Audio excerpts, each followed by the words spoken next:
అందరికీ నమస్కారం అండి. Welcome back to our channel. ఈరోజు వీడియోలో మనం 2025 మహాశివరాత్రి పర్వదినం ఏ రోజు వచ్చింది, లింగోద్భవ సమయము, నిశితకాల పూజా సమయాలు, అదేవిధంగా పాటించవలసిన నియమాలు, సంపూర్ణ పూజా విధానం, సులువుగా మనం ఆ శివయ్యను ఏ విధంగా పూజించి ఆ స్వామివారి అనుగ్రహం పొందగలము అన్నీ కూడా మనకి జాబ్ చేసే వాళ్ళు కూడా సింపుల్గా పూజ ఏ విధంగా చేసుకోవచ్చో చిన్న వీడియో అయితే చూపిస్తున్నానండి. వీడియో అయితే స్కిప్ చేయకుండా ఎండింగ్ వరకు చూడండి. సంపూర్ణ శివరాత్రి వీడియో అని మనం చెప్పుకోవచ్చు. అయితే మనకి ముఖ్యంగా మహాశివరాత్రి పర్వదినము 26వ తేదీన వచ్చిందండి. బుధవారం రోజున మనకి వచ్చింది. ఈరోజు శివయ్యను మనం శక్తి కొలది ఆరాధిస్తే ఆ స్వామివారి అనుగ్రహం మనకి సంపూర్ణంగా ఉంటుంది. ముందుగా శివరాత్రి రోజు ఉదయాన్నే నిద్రలేచి చక్కగా మనం తలకు స్నానం చేసి ఇంటిని శుభ్రం చేసుకొని దేవుడి మందిరంలో కానీ, లేదా ఒకవేళ మీకు వీలు కాకపోతే ఇంట్లో పూజ చేయడం వీలు కాని వాళ్ళు ఏం చేయాలో చెప్తున్నానండి. శివాలయానికి వెళ్ళి చక్కగా అభిషేక ద్రవ్యాలన్నీ కూడా ఇచ్చి పంతులు గారి చేత అభిషేకం మీరు చక్కగా చేయించుకోండి, చాలా మంచిది. లేదు వీలవుతుంది అంటే ఇలా చక్కగా పూజ పీఠం పెట్టుకొని, లేదా మన పూజా మందిరంలో కానీ శివయ్య ఫోటో ముందున ఒకవేళ మీ దగ్గర శివలింగం ఉంటే శివలింగాన్ని కూడా పెట్టుకొని కొంచెం ఒక ఉగ్గగిన్నెడు నీళ్లు వేసిన శివయ్య చాలా సంతృప్తి చెందుతారండి, బోలా శంకరుడు. అందుకని మీ దగ్గర విభూది ఉంటే విభూది, లేదా కుంకుమ, పసుపు, బిల్వపత్రాలు ఇలా శివయ్యకు ఇష్టమైన వాటిని సమర్పిస్తూ చక్కగా పూజనైతే చేసుకోవచ్చు. పూజ మనకి చక్కగా మనం షోడశోపచార పూజ చేయాలి అనుకుంటే ఒక అరగంట పడుతుందండి. లేదు మనం పంచోపచార పూజ అది కూడా చేయడానికి సమయం లేదు అంటే పంచోపచార పూజ చక్కగా చేసుకోవచ్చు. ఈరోజు ప్రత్యేకించి బిల్వ పత్రాలపైన దీపారాధన చేయడము, లేదా రుద్రాక్ష పైన దీపారాధన చేయడము చాలా మంచిదండి. ఎవరైతే ఎక్కువగా కోపంగా ఉంటున్నారు అంటే కోపం తగ్గట్లేదు అనుకునే వాళ్ళు ఈరోజు స్ఫటికమాలను మెడలో వేసుకుంటే శివయ్య దగ్గర పెట్టి వాళ్ళకి కోపం అన్నది తగ్గుతుందండి, పిల్లలకైనా సరే. కానీ స్ఫటికమాల వేసుకున్న వాళ్ళు కొంచెం నియమాలు పాటించాలి. అవి పాటిస్తూ మనం చక్కగా స్ఫటికమాలను కూడా ధరించుకోవచ్చు. అంటే జస్ట్ నార్మల్గా అండి, మాలధారణ కాదు, నార్మల్గా అంటే శాంతంగా ఉండడం కోసం స్ఫటికమాల అనమాట. అయితే ఈరోజు ఇక్కడైతే నేను రుద్రాక్ష దీపాన్ని అయితే పెడుతున్నానండి. ముందుగా తమలపాకులు వేసి తమలపాకుల పైన కొంచెం పసుపు కుంకుమ అయితే వేసుకున్నాను. వేసి ఇక్కడైతే దీపాన్ని అయితే పెట్టుకుంటాను. ఇక్కడ అరటిదొప్ప దీపారాధన కూడా స్వామివారికి చాలా ఇష్టం కదా, అందుకే అరటిదొప్పల్లో కూడా దీపారాధన అయితే చేస్తున్నాను. మన ఇష్టమైంది ఏవి ఉంటే వాటితోనే చక్కగా దీపారాధన చేసుకోవచ్చు. నా దగ్గర బ్రాస్తి శివలింగం ఉంది, అదేవిధంగా స్ఫటికల శివలింగం కూడా ఉంది. రెండింటిని కూడా పూజలో పెట్టుకున్నాను. ఇక్కడ ఒక ప్రమిదలో పిండి ప్రమిదను చేసుకొని పెట్టుకొని దానికి స్వామివారి శివయ్య బొట్టు అయితే పెట్టుకున్నానండి. ఇక్కడ రుద్రాక్షలు కొన్ని వేసుకున్నాను. దీంట్లో చక్కగా ఆవు నెయ్యి కానీ నువ్వుల నూనె కానీ వడ్డించి దీపారాధన అయితే చేసుకోవాలి. శివరాత్రి రోజు ప్రత్యేకించి రుద్రాక్ష దీపానికి, బిల్వ దీపానికి చాలా ప్రాముఖ్య స్థానం ఉంది. అదేవిధంగా అరటి నారతో కూడా దీపారాధన అయితే చేస్తారండి. తెల్ల జిల్లేడు ఒత్తులతో కూడా దీపారాధన అయితే చేస్తారు. శివలింగం ఒత్తు ఉంటుంది, ఆ ఒత్తుతో కూడా దీపారాధన చేసుకోవచ్చు. మన ఛానల్లో అయితే అది కూడా నేను ప్రీవియస్ టైం అయితే అప్లోడ్ చేశాను. కావాలి అంటే లింక్ అయితే డిస్క్రిప్షన్లోనైతే ఇస్తాను. స్వామివారికి ఇక్కడ విభూది అయితే పెట్టుకున్నాను. చక్కగా ముందుగా దీపారాధన అయితే చేసుకుంటున్నాను. పూజలోని విఘ్నాలు కలగకుండా విఘ్నేశ్వరుణ్ణి, అదేవిధంగా అన్నపూర్ణాదేవిని కూడా పెట్టుకున్నానండి. అన్నపూర్ణాదేవి అంటే సాక్షాత్తు ఆ పార్వతీదేవి, ఆ సతీదేవియే కనుక అమ్మవారిని కూడా పెట్టుకొని చక్కగా దీపారాధన చేసి దీపలక్ష్మికి పూలు అక్షంతాలు సమర్పించి మనం పంచోపచార పూజ కానీ షోడశోపచార పూజ కానీ చక్కగా గణనాథుడికి చేసుకోవాలి. విఘ్నేశ్వరునికి చేసుకున్న తర్వాత మనం శివయ్యకి అభిషేకం ఆచరించే వాళ్ళు అభిషేకం అవ్వదు, విగ్రహం లేదు అనుకునే వాళ్ళు పంచామృతాలన్నీ కూడా మనం ఆవు పాలు, ఆవు పెరుగు, ఆవు నెయ్యి, తేనె, కొంచెం పంచదార కలిపి లేదా పండ్ల రసాలు మనం చక్కగా కలుపుకొని స్వామివారి పైన 3 సార్లు కొంచెం కొంచెంగా చిలకరించినా సరే అభిషేకం చేసిన ప్రతిఫలం అయితే కలుగుతుంది. అయితే ముందుగా 8 జాములు ఉంటాయండి ఒక రోజులో. మనం శివయ్యకైతే 4 జాములు శివరాత్రి రోజు పూజ అయితే చేస్తూ ఉంటాం కదా. ఆ 4 జాములు ఏంటో ఇప్పుడు తెలుసుకుందాము.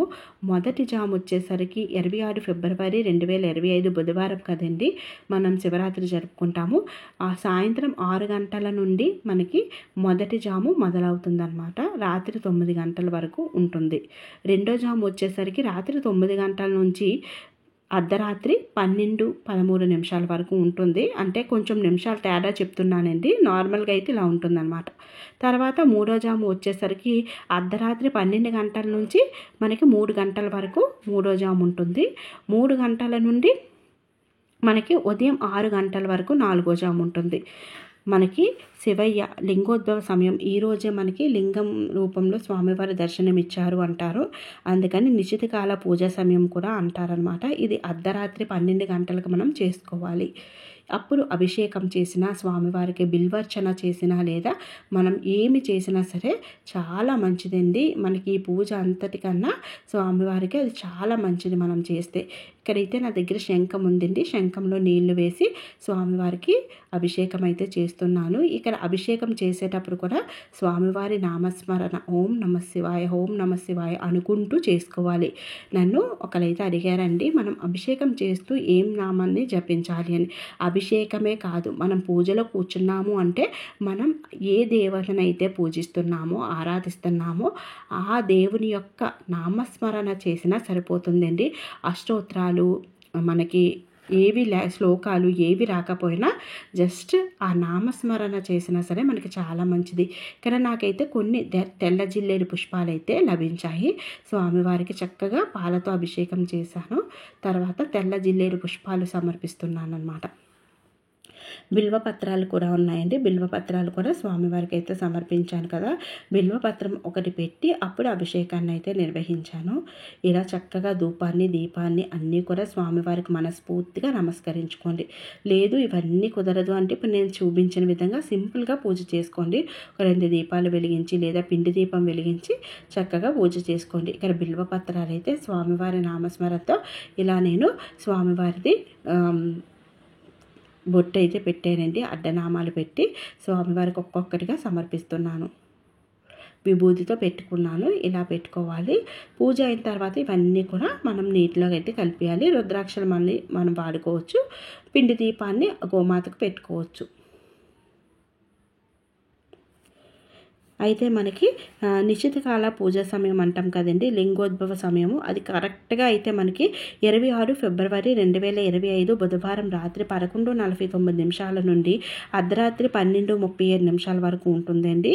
ఇది మనకి తెల్లవారితే 27 అనగా ఉంటుంది. 48 నిమిషాల పాటు ఈ లింగోద్భవ సమయం అన్నది ఉంటుంది. ఈ సమయంలో మనం ఆ మహాశివునికి అభిషేకం చేసిన, పూజ చేసిన చెంబుడు నీళ్లను స్వామివారిపై వేసి మనం చక్కగా అభిషేకించినా సరే మనకి చాలా మంచిదండి. అయితే ఉపవాసం ఎలా చేయాలి అంటే, ఉపవాసము జాగరణ చేస్తేనే పూజ చేయాలా అంటే, ఉపవాసము జాగరణ ఉంటే చాలా మంచిదండి. ఒకవేళ ఉండలేము అనుకునే వాళ్ళు ఏదైనా పండ్ల రసాలు తీసుకోవచ్చు. లేదు జాగరణ ఉండాలా, ఉండలేము, డ్యూటీకి వెళ్ళే వాళ్ళ అది కూడా అవ్వదు కదండి. అటువంటి వాళ్ళు చక్కగా పూజనైతే చేసుకోవచ్చండి. ఏం పర్వాలేదు. ఏదో ఒక పూట మనం భోజనాన్ని మానేస్తే సరిపోతుంది. మామూలుగా స్వామివారికి చక్కగా పూజన చేసుకోవచ్చు. ఉపవాసము జాగరణ ఉండేవాళ్ళు చక్కగా ప్రత్యేకించి జాగరణ చేస్తే చాలా చాలా విశేషమైన ఫలితం ఉంటుంది. అందుకనేసి ఉపవాసం 26వ తేదీనే చేస్తాం కనుక స్వామివారి పూజ 26వ తేదీన ఉదయం నుంచి మనం ఏమి తినకుండా, అంటే మనం కటిక ఉపవాసం ఉండవలసిన అవసరం లేదండి. ఏదైనా పండ్ల రసాలు అటువంటివి తీసుకొని మనం చక్కగా ఉపవాసం చేసి స్వామివారి దేవనామస్మరణ అంటే శివయ్యను తలుచుకుంటూ పూజను చేసుకోవాలి. శివాలయానికి వెళ్ళి ఈరోజు దర్శించుకుంటే చాలా మంచిది. శివయ్య పేరు మీద ఎవరికైనా దానం, ఏదైనా దానం, స్వయంపాక దానం, ఇలా ఏదైనా దానాన్ని ఇస్తే చాలా మంచిది. చాలా విశేషమైన ఫలితం కలుగుతుంది. ఎందుకంటే ఉపవాసం కూడా ఉంటాం కదా. అందుకనేసి పిల్లలు మొండిగా వ్యవహరిస్తున్నారు, చెప్పిన మాట వినడం లేదు అనుకునే వాళ్ళకి స్ఫటికమాల వేయండి. అదేవిధంగా శివాలయంలో అర్చన అయితే చేయించండి. పిల్లల పేరు మీద చాలా మంచిది.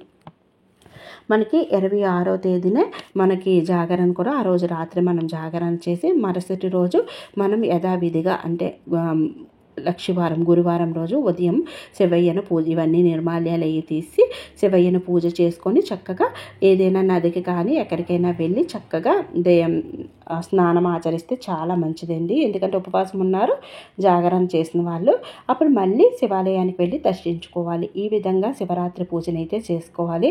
శివయ్యకు చక్కగా కార్తీక పురాణాల్లో అది కూడా శివయ్య అష్టోత్తరాలు అవి ఉంటాయి. ఆ స్తోత్రాలు చదువుకోవడము లేదా మనకి స్వామివారి నామాలను చదువుకోవడము ఏమీ లేకపోతే ఓం నమ శివాయ అనుకోవడము ఇవన్నీ కూడా చాలా మంచిదండి. మనం ఈరోజు ముఖ్యంగా మనం నాన్ వెజ్ అది తినకూడదు. ఉల్లి వెల్లుల్లి ఇటువంటివి తినకుండా ఎవరిని దూషించకుండా చెడు మాటలు మాట్లాడకుండా ఉండాలి. స్వామివారికి ఈరోజు చక్కగా చంద్రహారతిని అయితే ఇవ్వండి. ఇక్కడ నేను నార్మల్గా ఇస్తున్నాను కానీ ఫస్ట్ తర్వాత చంద్రహారతి అయితే ఇచ్చాను. చంద్రహారతి చంద్రశేఖరునికి ఇస్తే చాలా మంచిదంటారు. అది కూడా రుద్రాక్షలు వేసి పంచహారతి అయితే ఇస్తున్నాను. ఈ విధంగా స్వామివారిని చక్కగా పూజ చేసుకొని శివరాత్రి రోజు స్వామివారి అనుగ్రహం పొందాలని మనస్ఫూర్తిగా కోరుకుంటున్నాను. ఇంకా ఏమైనా డౌట్స్ ఉంటే తప్పకుండా కామెంట్ సెక్షన్లో అయితే కామెంట్ చేయండి. ఈ విగ్రహాలన్నీ కూడా మనం చక్కగా దేవుడి మందిరంలో చక్కగా పెట్టుకోవచ్చు. శివయ్యని మనకి ఎటువంటి కష్టం లేకుండా చూడమని నమస్కరించుకోవాలి. మరొక చక్కటి వీడియోతో మళ్ళీ కలుద్దాం. Thanks for watching.